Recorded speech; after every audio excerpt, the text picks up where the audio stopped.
Knon 89.3 FM in Dallas and Fort Worth, the voice of the people. Business owners, tell KNON's listeners about your business. You can put your business or event on KNON. KNON currently has space available to run announcements for you. Tell KNON's listeners about your goods, services, nightclub, concert, or event. Help keep the voice of the people on the air while putting your information on the air.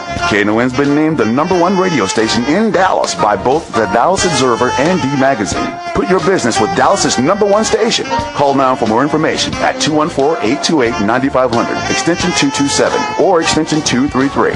For more information, go to knon.org and click on the Run Spots on KNON page. It's a great way for your business to support community radio while letting more people know about you.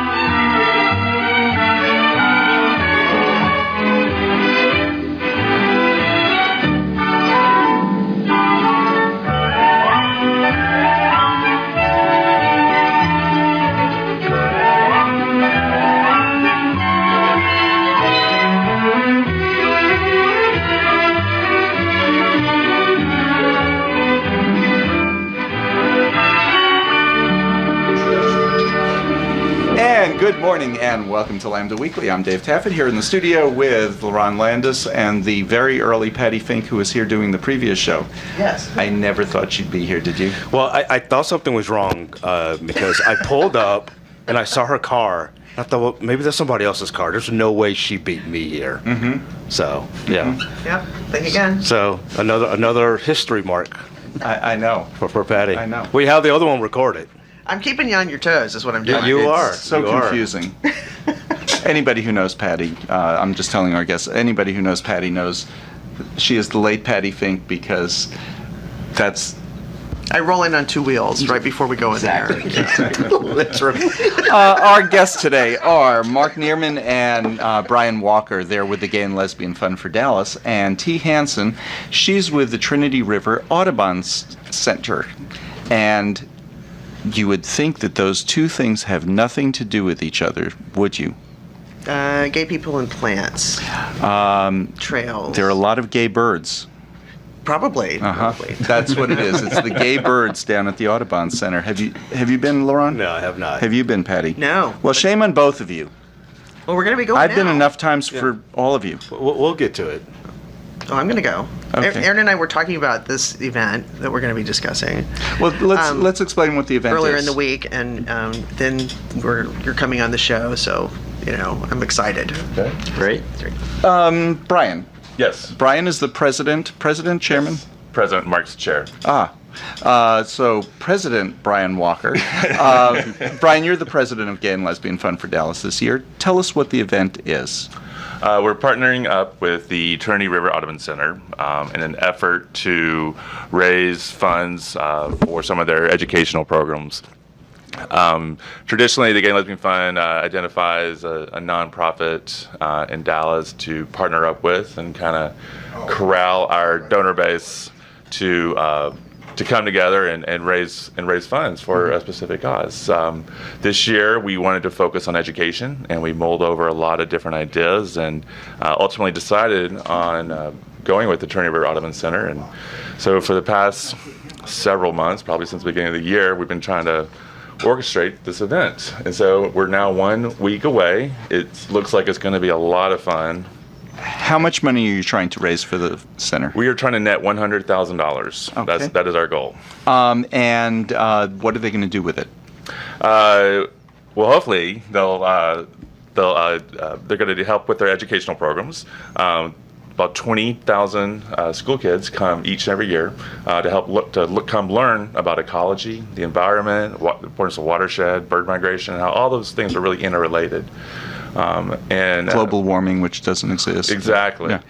So the kids are going to come in and learn a lot, and it's really a unique program here in Dallas. So we're excited to be able and we're to going to support talk a little bit later in the show with T. We're going to talk a little bit about what the Trinity River Audubon Center is, why Patti and Lerone should be ashamed of themselves for not ever going to see it.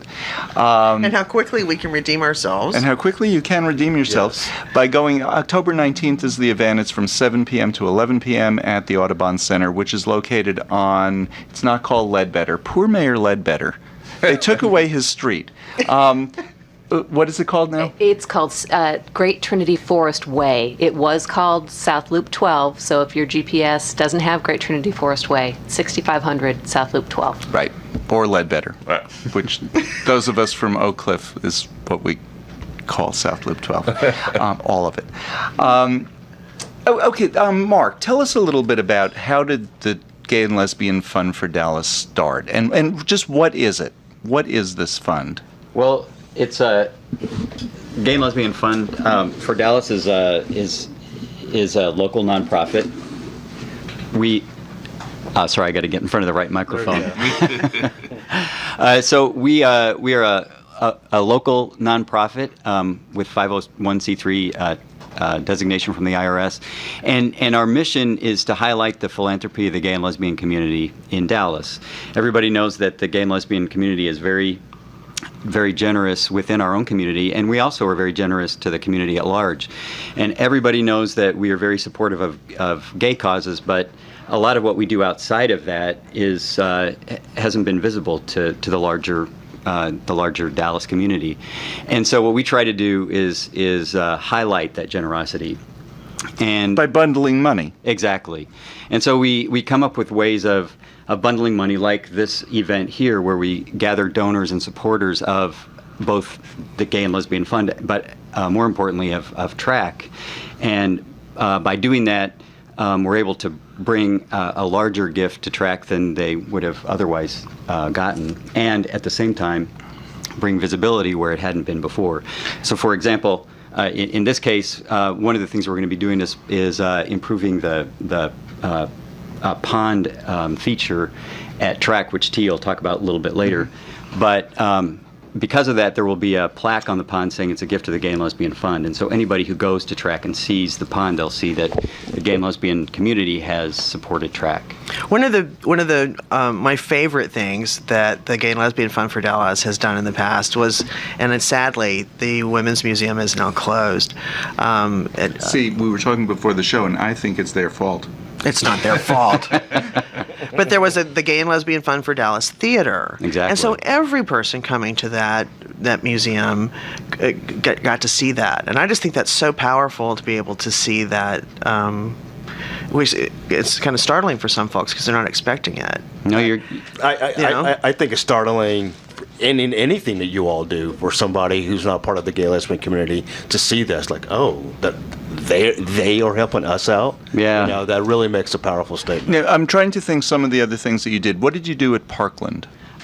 We sponsored or helped with the capital campaign of the Simmons Ambulatory Center. Okay, so how is Gay and Lesbian Fund designated there? We're on the donor wall there, along with 2 or 3 other very prominent Dallas foundations, and I can't remember who that is at this point, but our gift of $90,000 is in a prominent place there. So anybody who comes to the waiting room of the ambulatory center will see that the Gay and Lesbian Fund has made a significant gift. SMU, you did a donation. Yeah, exactly.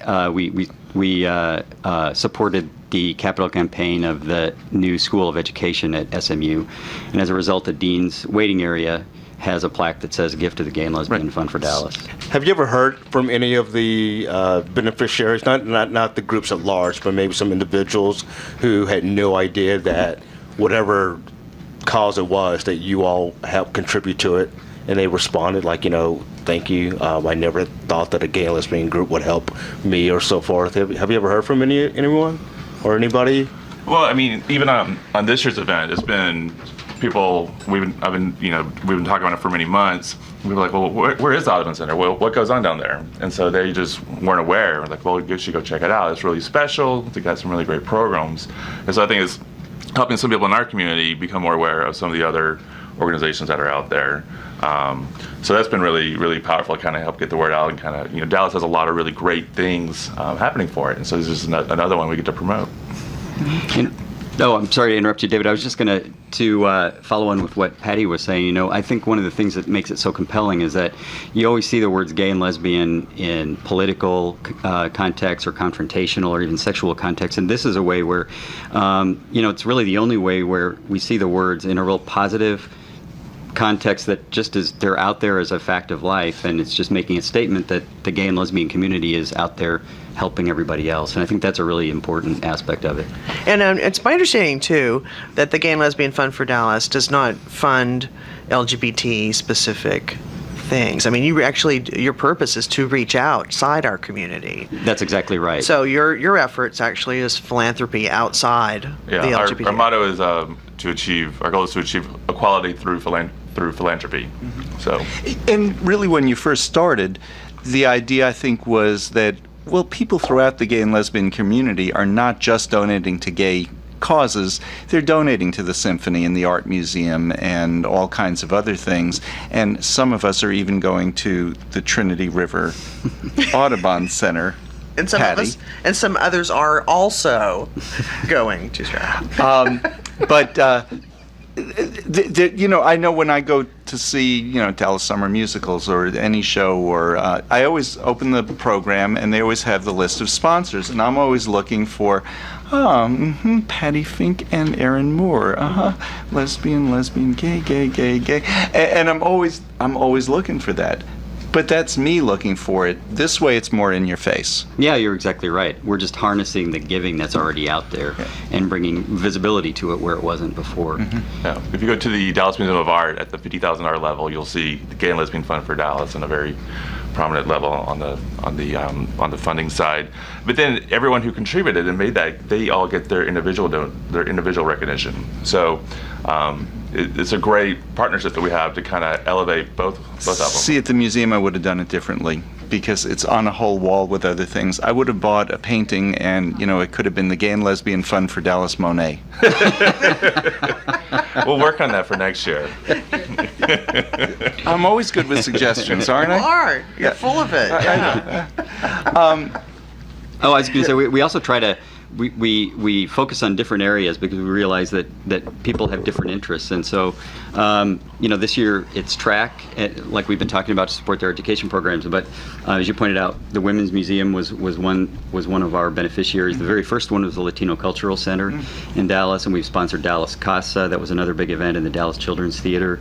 And the Theater Center as well was the most recent one after Parkland. So we really try to reach out to different aspects of our community. And another one also is, if you listen to that other nonprofit station, sometimes this programming today is brought to you by the Gay and Lesbian Fund for Dallas, and I love waking up to that. That's cool. I love hearing that. I hear it only accidentally because what I don't hear is on this nonprofit station. And we were talking about the possibility of next year every show being introduced by such and such show, broadcast from the Gay and Lesbian Fund for Dallas studios. That would be so awesome. That would be awesome. That would be very cool. Well, let's talk about it. Yeah, I mean, we're one of the original shows on KNON. We've been around 30 years.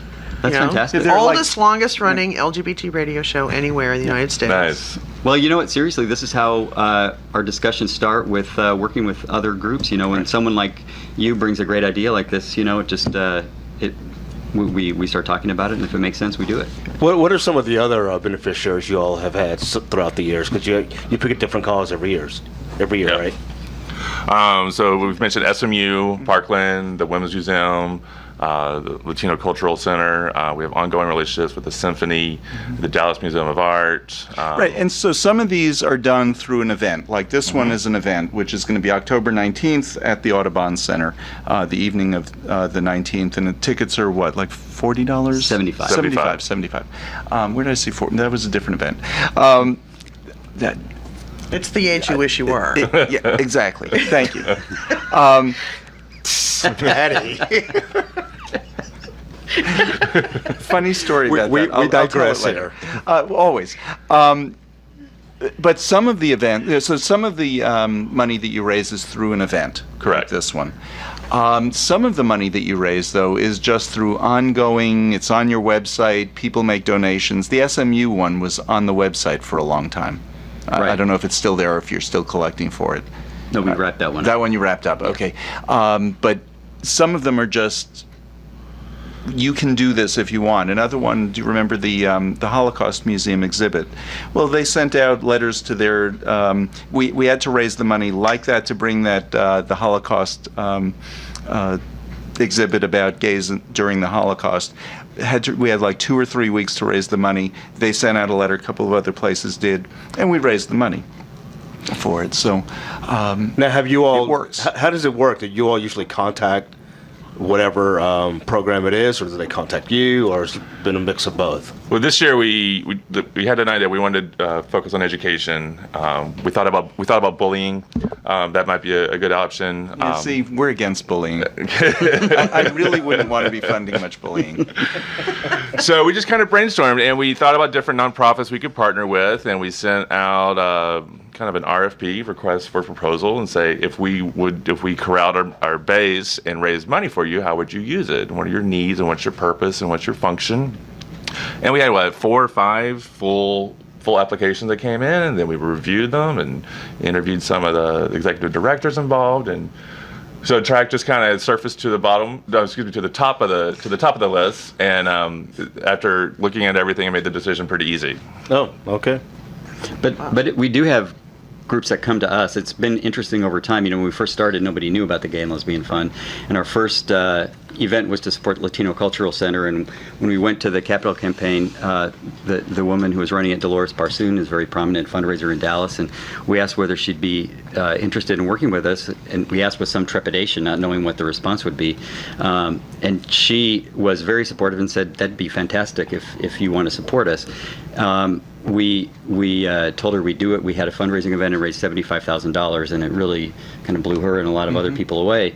And I would think for the first event blew you away too. Yeah, it did. It was surprising, but it's an example of what a great idea it is. And I don't say that because it was our idea. We imported this from another organization, but it's a really compelling one. We only have a minute. Have you ever gotten any negative feedback from any of the organizations? Like, not, gee, we wish you didn't do this, but God, we heard from 3 of our donors. Not that none from any of the organizations we supported, but we've seen occasionally letters to the editor that people that don't appreciate the open support from the gay community. But I think it's the same 4 people. Don't worry. Yeah, about it. Exactly. I think by and large, people love to see it, and it kind of it's surprising. Yeah. It is surprising, especially when it's in like a place like the Dallas Children's Theater. You just don't expect that, but people like Lerone have children. Yes, exactly. So why not? And I would love to see that. You're listening to Lambda Weekly on 89.3 Knon FM. I'm Dave Taffet here in the studio with the late Patti Fink and Lerone Landis. Our guests are from the Gay and Lesbian Fund for Dallas, Mark Niermann and Brian Walker. And in the next segment, we're going to talk to T. Hanson. She's from the Trinity River Audubon Center. We'll be back with more right after this. Rice and Wheat is located at 4906 Maple Avenue at Medical District in Dallas and offers a variety of Asian fusion dishes from Vietnamese, Thai, and Japanese influences, including pho, spinach pasta, bento boxes, and more with vegan options available, as well as beer, wine, and sake. Rice and Wheat is family owned. Hours of operation are Monday through Saturday from 11 a.m. till 9 p.m. Knon thanks Rice and Wheat for their support.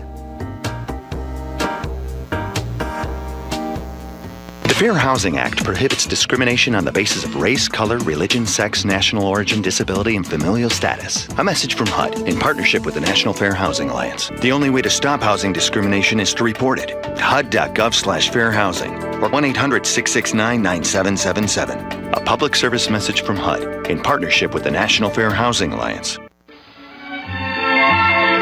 Hi, I'm Cleve Jones, and you're listening to Lambda Weekly on 89.3 KNON FM. And welcome back to Lambda Weekly. I'm Dave Taffet here in the studio with Lerone Landis and Patti Fink, and our guest this segment is T. Hanson. She's from the Trinity River Audubon Center. They're going to be the beneficiary of an event that's being held by the Gay and Lesbian Fund for Dallas. T, tell us a little bit about the center. I know it was built on top of reclaimed, illegal, former landfill. It's, how many acres is it? It's 120 acres. And if you haven't been there, the place is just gorgeous. And we don't think of that when we think of the Trinity River, because we think of the Trinity going through downtown as the mud hole, with that silly bridge that goes over that we spent so much money on. But this is really, it's just a wonderful little piece of nature in South Dallas. So tell us how it came about that this was even built. Sure. The Trinity River Audubon Center, it's only 10 minutes south of downtown Dallas, right along the Trinity River. It gives citizens access to the river itself. You can hike down there. There's 5 miles of hiking trails. It came about, the property is owned by the city of Dallas. It's the Parks and Rec Department property. It was funded in the 1998 bond election to reclaim this abused piece of land.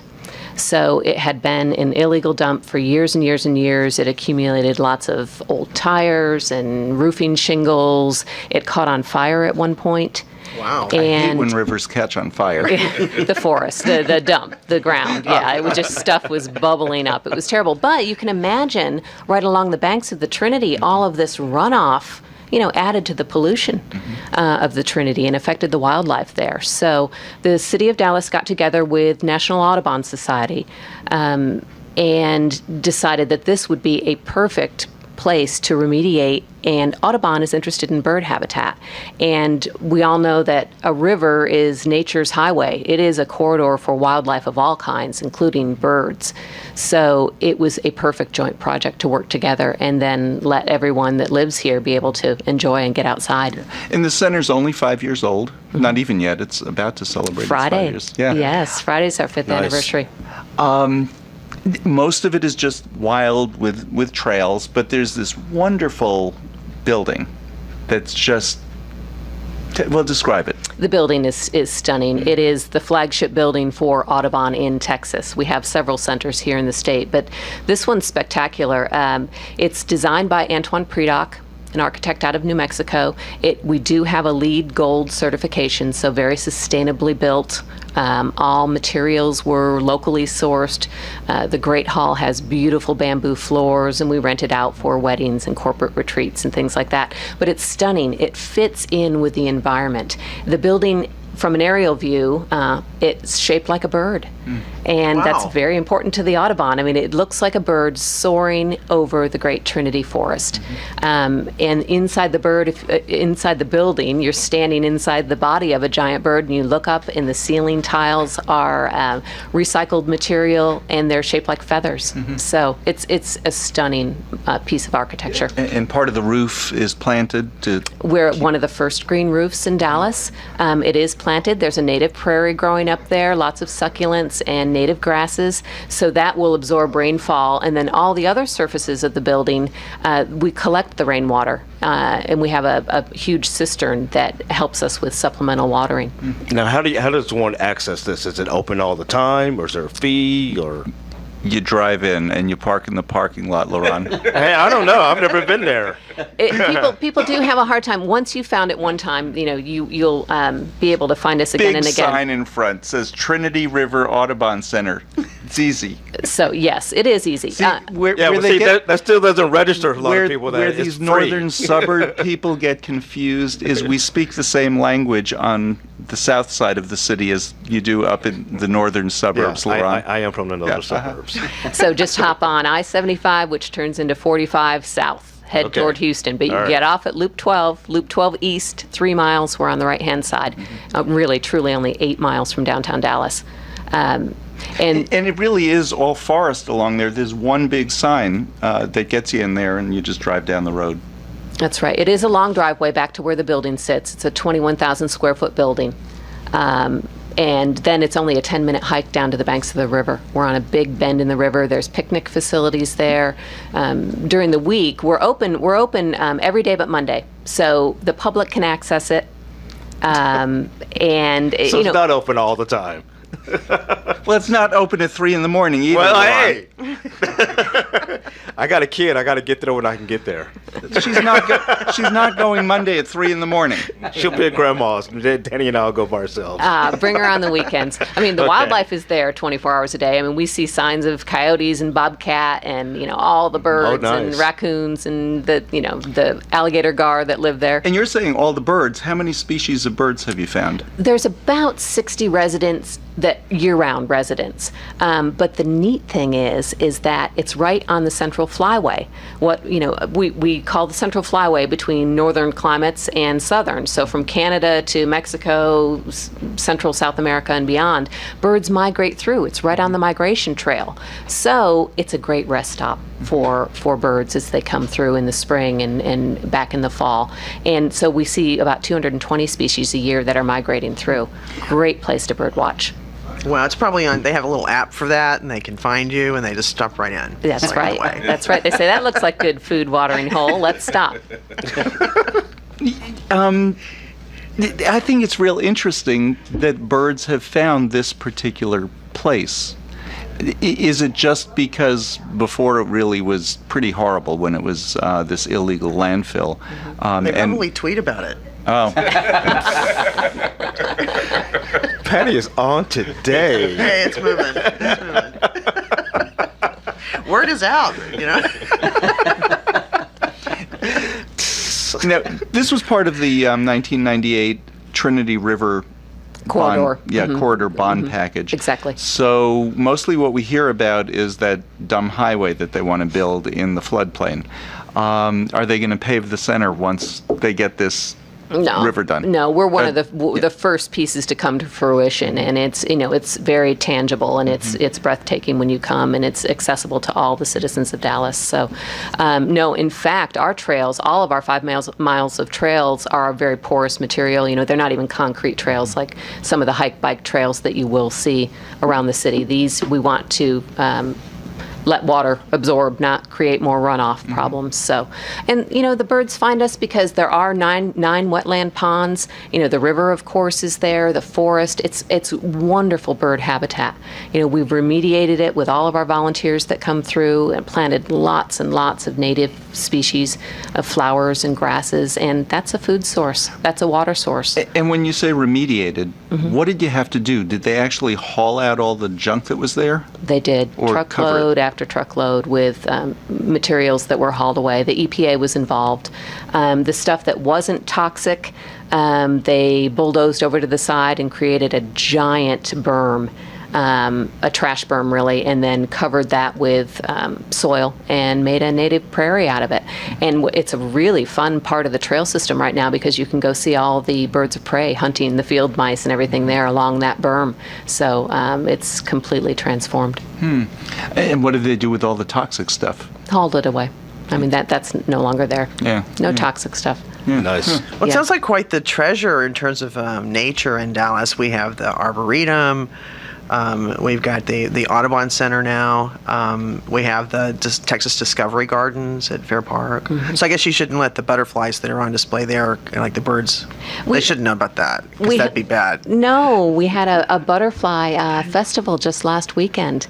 Really? And Texas Discovery Gardens was one of our community partners, and they came down and helped us tag monarchs. They helped us with a native plant sale for plants that attract butterflies. We have lots of monarchs right now migrating through. That's right. Just like the birds migrate through, it's the same flyway. Yeah, it's probably in their app store too. They get that. Those little butterflies have that. Yeah, they're good at that.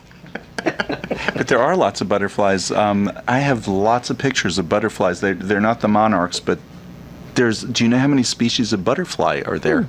I don't. You're going to trip me up on that one, David. Yeah. No, I don't. But there's I would guess under 100, but a good amount. Yeah.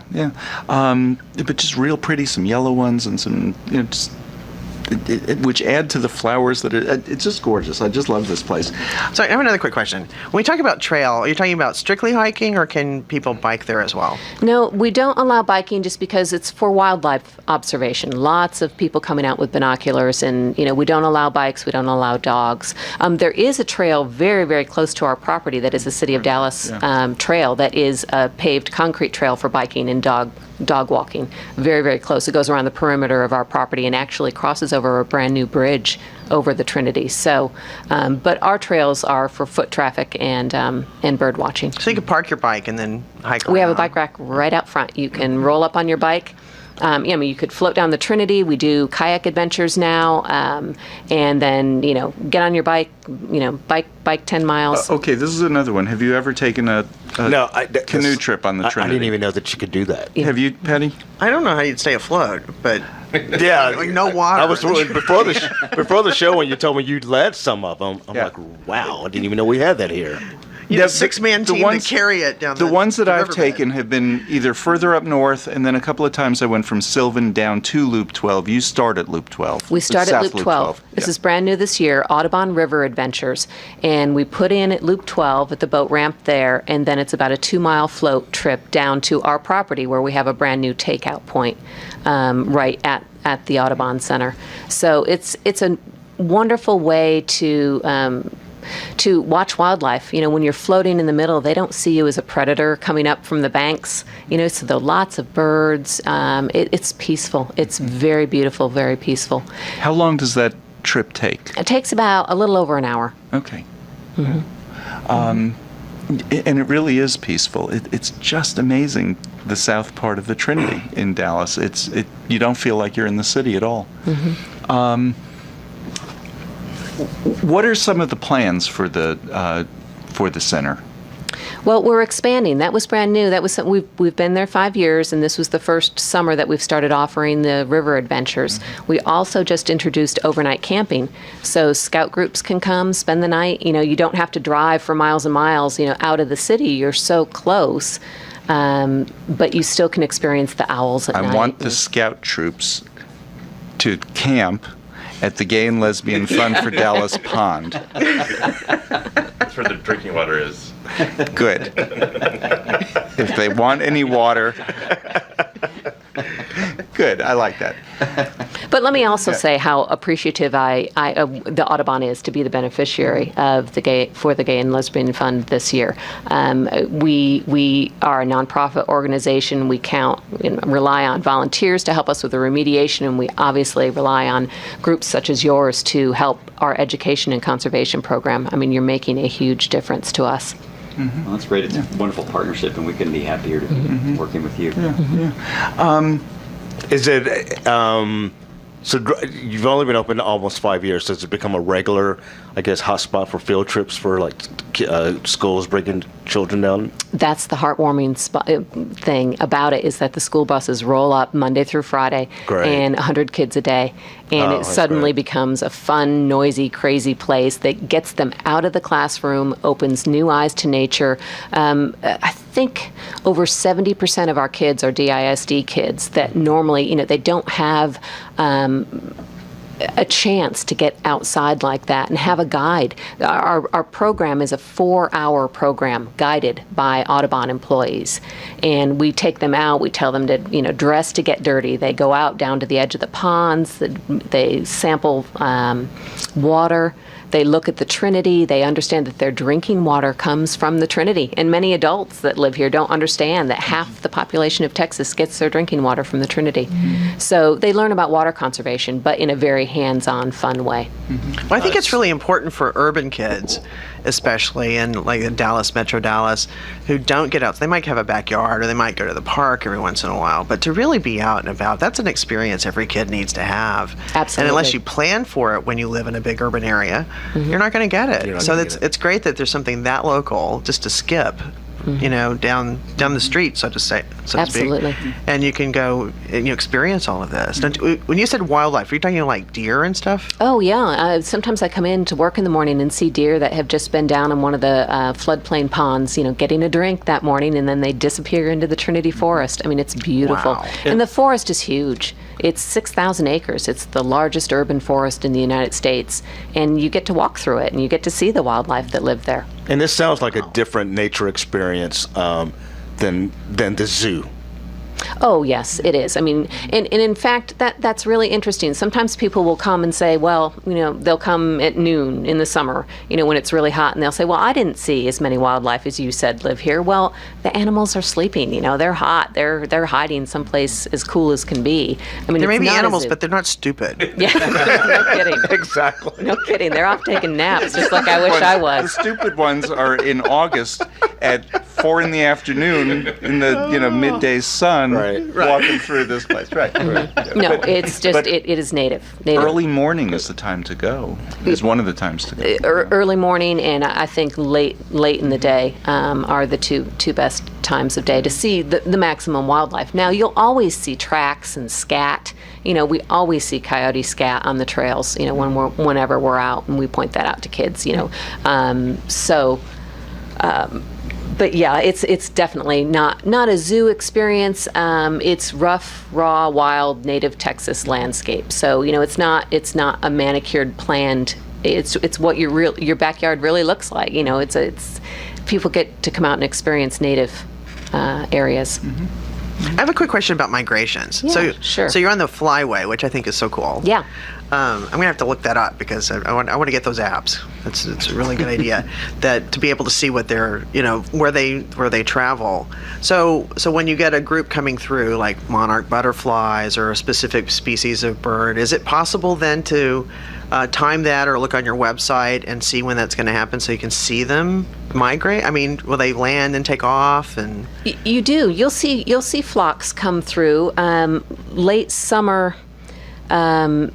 We always get wood storks, and they come up from the coast. I mean, they're feeding down on the coast of Texas, and they'll come up as far north as Dallas, and they spend several weeks with us. They migrate with roseate spoonbills, so we'll immediately post on. There's an app. There is eBird, eBird.org, and they track the bird sightings. It's really citizen science at its best because birders all over say, "Oh, guess what I just saw today," and they'll log it into eBird.org with our zip code 75217. So if you were to get on, you'd say, oh, wow, a flock of 40 wood storks were spotted today. And we'll get people coming in saying, oh, I'm looking for the wood storks. I heard that they were near here. So yeah, there's all kinds of apps that track bird migration. It's really fun. It's addictive. Oh, that's awesome. Yeah. That's awesome. And I guess that's what I was asking at the beginning, was how when I was saying how many species and have there been additional species identified that have come through. You must have lots of bird watchers coming through who just all of a sudden will see something that you hadn't seen before that isn't on your list. Sometimes that does happen, and that depends on the weather, if there's a wind pattern or something, or they were looking a food shortage someplace. Do you remember when the snowy owl came down? It didn't come to the Audubon, but it came to North Texas, and it was way out of range. But that was because of a shortage in their food supply up near Canada someplace. And then you'll get a rare sighting like that. And of course, yes, birders track those, rare sighting alerts. And there's some people who just, will go, all over to go find them and see them themselves. It's fascinating. Well, we need to take a break. Here's what I would like. I'd like the Audubon Center to expand up through the entire area where they want to build that dumb highway. Okay, we'll work on that. Yeah, I haven't been a real fan of that highway that they're going to put in, paving the Trinity. I think it's a dumb idea. Anyway, we're talking to T. Hanson. She is the operations manager for the Trinity River Audubon Center. We're talking to Mark Niermann and Brian Walker. They're with the Gay and Lesbian Fund for Dallas. Gay and Lesbian Fund for Dallas is doing a fundraiser for the 4-track. We'll be back with more Lambda Weekly right after this. Howdy, this is Don O from the Friday edition of Texas Blues Radio. KNON just celebrated 30 years of broadcasting, and now I'm celebrating my 30 years on KNON. Join us for a KNON benefit Sunday, October 20th, with special guests Larry Lampkin from Fort Worth, Texas.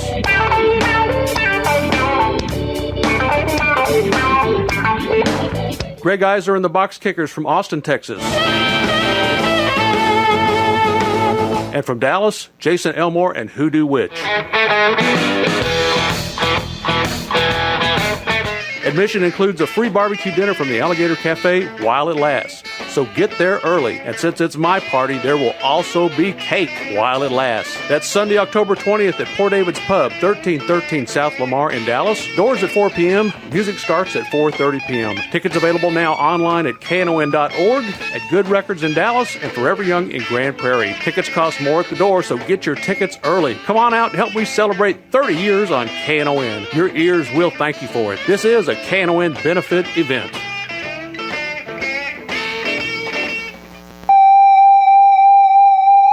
The third annual KNON Halloween Fey Voodoo Party is coming to Port David's Pub on Saturday, October 26th. Doors are at 8 p.m. for an evening of frightening fun with the spooky swamp sounds of JB and the Zydeco Posse. We may not be able to go to Haunted New Orleans for Halloween, but we can recreate the spirits of NOLA here. There will be costume contests with prizes for scariest, most original, and most Cajun. So start digging through your closets and planning your costume now. And even better, we will be celebrating Jim Bro from Monday night's Cajun Zydeco Music Party's birthday. Advance tickets are available at knon.org and Forever Young Records in Grand Prairie. That's the third annual KNON Halloween Fey Voodoo with JB and the Zydeco Posse, celebrating Jim Bro's birthday with costume contests and more. Saturday night, October 26th at Port David's Pub, located at 1313 South Lamar in Dallas. This is a KNON benefit event.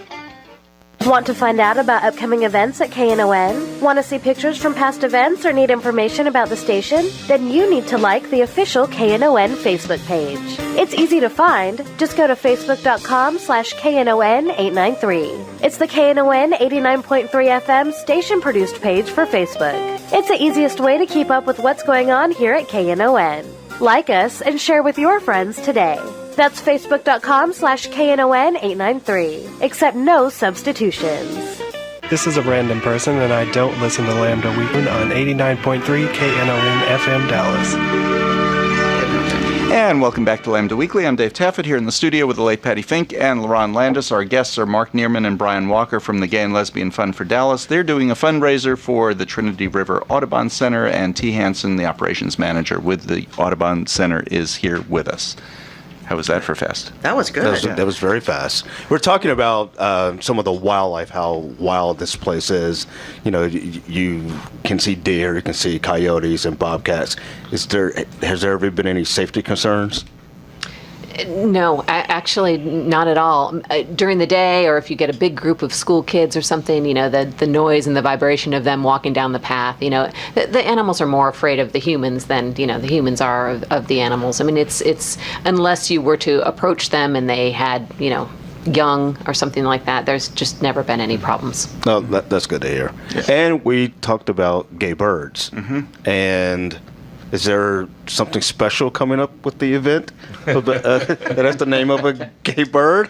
Well, the event next Saturday, tickets still available at glfd.org. We have 5 celebrity chefs coming in. We're going to have some really great food. Oh, nice. The Original Cupcakery is going to be our official cupcake sponsor. But we're also going to have a signature vodka drink in order to go along with the wine and the beer that'll be available.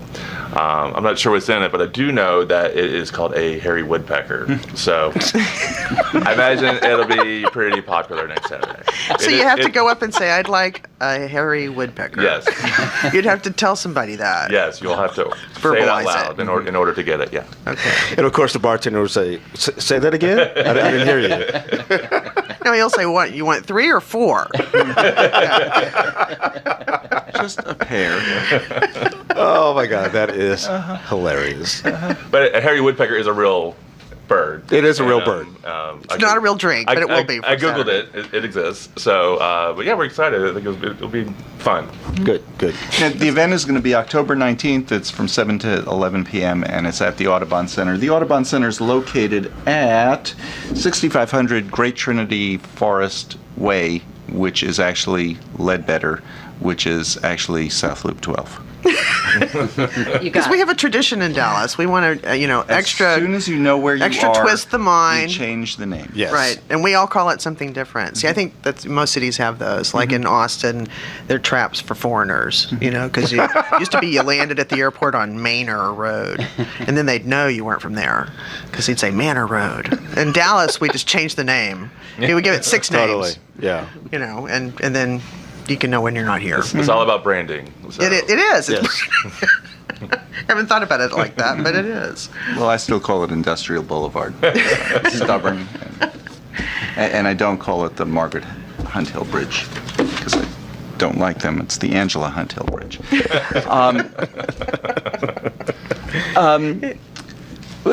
Talk a little bit more about, for anybody who missed the beginning, bundling and exactly what you're doing. Because we're doing this fundraiser, and I want people to understand why you're doing it and why people shouldn't just make a donation. I mean, they can just make a donation; they're welcome to. But what is this that you're doing with the Gay and Lesbian Fund? By bundling the gifts, we just bring a lot more power to the generosity of the gay community, and by letting everyone know that we in the gay community are vital and active members of Dallas, and that's a really important thing for people to realize, because there's so many times that unfortunately the gay community is viewed in a not so positive light, and we're out there hardworking citizens like everyone else, and we're fighting for our equal rights, and this is a way for showing people that we should have a seat at the table because we're just as invested in the community as everyone else. See, I've always thought that you guys should be sponsoring, it'd be a great one to do, is sponsor some inexpensive or low dollar, maybe $500 scholarships to the Dallas County Community College District. Because it's almost enough to get somebody in who might not be able to go, and it has a stamp of the Gay and Lesbian Fund for Dallas. They take care of their books anyway. Books and I think tuition as well, whatever that number is. And then they're talking about it, with their families. Everybody's knowing they're going to college because of the Gay and Lesbian Fund for Dallas. Patti, that's a great idea. To be able to get that out. And really, the great thing about this organization is that it's all local. We're an all volunteer board, and it's very entrepreneurial. When someone comes up with a great idea like that one, it's just a matter of marshaling the resources to make it happen. But that's a really fantastic one, and we're always looking for opportunities to get the words Gay and Lesbian Fund or Gay and Lesbian out there in a positive way that shows we're supporting the community. So. I think it's cool because so many kids that you don't have to even have to live in a specific area of Dallas County. There's a Dallas County Community College. Right. Yeah, exactly. I bet there's one near the Audubon Center. There is. The Pleasant Grove campus of Eastfield College is right there. Right there. It's called Buckner Boulevard, Loop 12. That's where it is. Very, very close. There you go. Kind of another interesting thing about it is that it gets the gay community talking about being gay in a way that you didn't before. At least that was a really unexpected effect that it had on me. When you approach organizations like TRAC and you say, I'm here with the Gay and Lesbian Fund for Dallas, and we'd like to support TRAC. There's no hiding behind anything, and not that you have to be gay to be a member or a supporter of the organization, but it just you realize that a lot of times we have to confront our own fears being gay. That sometimes it's easier to hide behind not coming out. And this way, it just puts it out there on the table, and 9 3/4 times out of 10, it is not an issue. And you kind of find out that sometimes we're our own worst enemy in coming out. Well, David brought up earlier, have you ever had any negative feedback from someone who didn't realize that the Gay and Lesbian Fund was part of this? But have you ever approached anyone or any organization and they said, no, thank you? That's a good question. I can't recall that we have. I think every time we've approached any organization, they've welcomed us with open arms. And now what's interesting is that they're coming to us because they've seen over time, over the last 12 plus years, how effective we are at coming through and doing what we say we're going to do. And now our problem is that we just don't have the resources to do everything that people ask us for. Oh, that's awesome. That's a great problem to have to say. Yeah, it really is. Which one of these great organizations are we going to try and help? Yeah, because there's so many here to. So if you're looking to volunteer, we got some opportunities available, so feel free to come check us out. glfd.org is your website. Anybody's interested can contact there. I want to go on with this a little bit because I think it's just real interesting. Before your group did this, nobody was doing this in the gay community, were they? No, certainly not in Dallas. There was one organization in Colorado that was funded by another large nonprofit, the Gill Foundation, that was doing the same thing, and that's where the idea for Gay and Lesbian Fund for Dallas came from. But this is the first community-based gay and lesbian fund in the country. And there are a few others, but I would like to note there is no Gay and Lesbian Fund for Houston. Or San Antonio. It's just Dallas as usual. But there are some other ones in various states like Vermont. Yeah, there are a few others around the country in it's kind of a smattering of. Yeah, one of them that you said before the show was Tulsa. I believe so. Isn't that an interesting one? It is interesting. You don't think of that as being a strong gay community, but sure. But you all are all independent of each other. Yeah, that's exactly right. Okay. We still have some loose ties with the Gay and Lesbian Fund for Colorado, but we're totally independent, and part of it is just because we're all an all-volunteer board and don't have a staff, we just don't have the resources to do a lot of things that would be nice to do, like networking with other groups. But yeah, it's a standalone, homegrown operation, and that gives us a lot of freedom, but it also comes with some limitations. Yeah. Well, see, it's just steeped in the Dallas tradition of having kind of firsts. You know, You're right, Patty. The That's LGBT exactly community in Dallas is stepping out there doing the first things. You know, and yesterday was National Coming Out Day, and we had our own, probably the first and only chapter of National Coming Out Project here in Dallas. Years ago, first Federal Club, first Black Tie Dinner, first Rainbow LULAC chapter, first Victory Fund was an idea from here. And all kinds of things. And don't forget us, the first Gay and Lesbian radio show. That's right. Which could be brought to you by the Gay and Lesbian Fund Dallas. Or it could be broadcast from the Gay and Lesbian Fund for Dallas studios. I just like that ring. And there's lots of room for a plaque. I think it's great. Do you like how subtle we are here? No, I love it. You know, we can make the awards of the Dallas Community College scholarships here as well. Yeah, That's right. So exactly. That's right. Yeah. There you go. Certainly. That would be an interesting show. And have the kids on and who are winning. And announce the winner. Yeah. Well, and have them. Bunches of them. Sure, and have them talk about what they want to do and why they're going to college. And that would be a good show. So do it. All right. You do that one. I like that. They could write an essay about diversity and importance of diversity. And So we have to plan it, bunches right? of them. We have Committee meeting right after the show. we just had a board meeting right here on air. The only thing left we have to do is we have to come up with a signature cocktail We'll do it. that's tasteful. Tasty and tasteful. Yeah, I won't be at that meeting. Now, T, I want to talk a little bit. During the break, we were talking about animals, especially in Oak Cliff, that and South Dallas that we see in our neighborhoods. Now, Mark, you live in Oak Cliff, but you live in a more urban part of Oak Cliff. Up Lake Highlands, we have animals too. Oh, well, you do. Yeah. You do. And they have animals still in Garland. No, they don't. It's Garland. Yes, they It's Garland. You need a permit in Garland to be an animal. Apparently so. What are some of the surprises that people have with animals coming through? Well, there's actually an interesting story. Part of the funds that are being raised will help restore a huge pond, which is in an aquarium. It's about a 3,500-gallon aquarium that is part of our exhibit hall, hands-on exhibits, outdoor children's garden. We had it stocked full with fish at the very beginning in the grand opening. Catfish and bass and things that you would find in the river, alligator gar. And we had a predation problem. Ooh.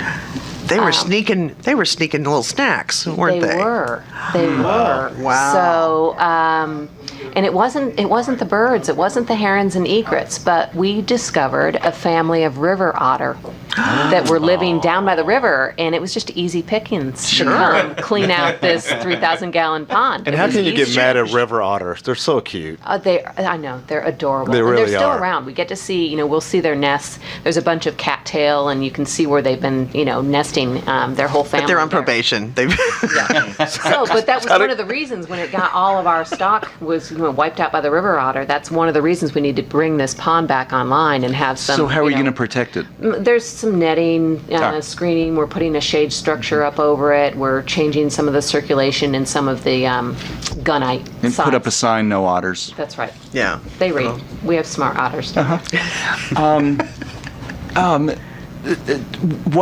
of the things that I think surprises people is that in the city of Dallas we have things like bobcats. Oh, we do. Yeah. Oh, yeah. You know, and I lived in part of Oak Cliff that we had a big property. My next door neighbor had 3 acres, and so we'd get the migration of the monarch butterflies coming through our yard, and we'd see it every year. We'd also get bobcat in our neighborhood. My next door neighbor had geese, and a bobcat came and ate his geese. So, Yeah, they're not to be played with. No, not at all. They're not. But what else do we have in Dallas? Possums. Oh, lots of them. Lots of possums. Yeah. No, Lots we of- had a and lots of raccoons. We had a raccoon waddle in through the dog door one night and start eating the dog food, and we beat the dogs out there to say, "Hey!" And as soon as he saw us, he's like waddling back out the door. But yeah, they're there. They're there everywhere. Okay, we had somebody who called us. Is there an admission fee for the center? There is. It's $6 for adults, $4 for seniors, $3 for kids. Okay. And then every third Thursday of the month, we're free. Right. Oh, that's what I asked earlier. But this person who So they passed the question So over. they get an answer and I don't get an answer. Well, because right. Okay. That's how it works. You need to That's call how it in. works. They needed to I know. gotta walk around and call next time. I think you Okay. should. Okay. All right. It'll work. And not on Mondays because they're closed. And not on at 3 Mondays, a.m. And not at 3 a.m. Gotcha. We're almost out of time. Give us a wrap up of what the event is and what it's for. Next Saturday, October 19th, 7 to 11 p.m., Gay Lesbian Fund for Dallas is hosting a fundraiser for the Trinity River Audubon Center at the Trinity River Audubon Center, 6500 Great Trinity Forest Way. It's on Ledbetter. It's on Ledbetter. It's on South Loop 12. We're expecting about 350, 400 people there. Should be a good time. We got chefs, 5 celebrity chefs creating all types of delicious nibbles. We got great cupcakes from the original Cupcakery. I'm so a there. really sweet silent auction that we have been soliciting bids for. We got these personal birdhouses that we've gotten local artists to decorate and design that are really over the top and really, really out of the world. That's going to be part of the auction process.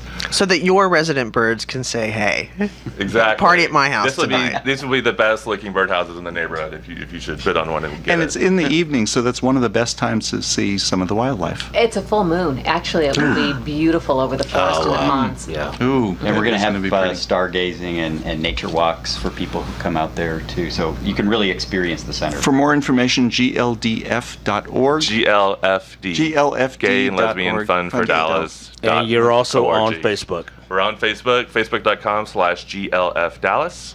And the website for the Trinity River. TrinityRiverAudubon.org. That's long. T, thank you for being here with us. And Thanks. good luck to them to raise money for you so that you can do lots more good work.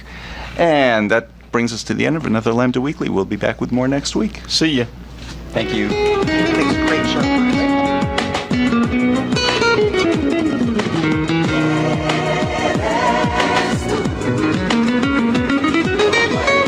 KNON 89.3 FM in Dallas and Fort Worth, the voice of the people.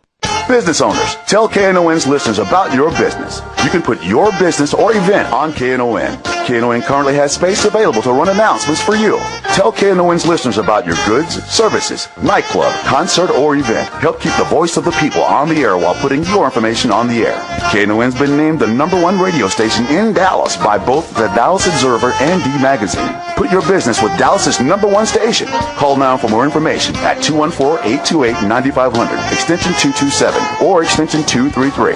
For more information, go to knon.org and click on the Run Spots on KNON page. It's a great way for your business to support community radio while letting more people know about you.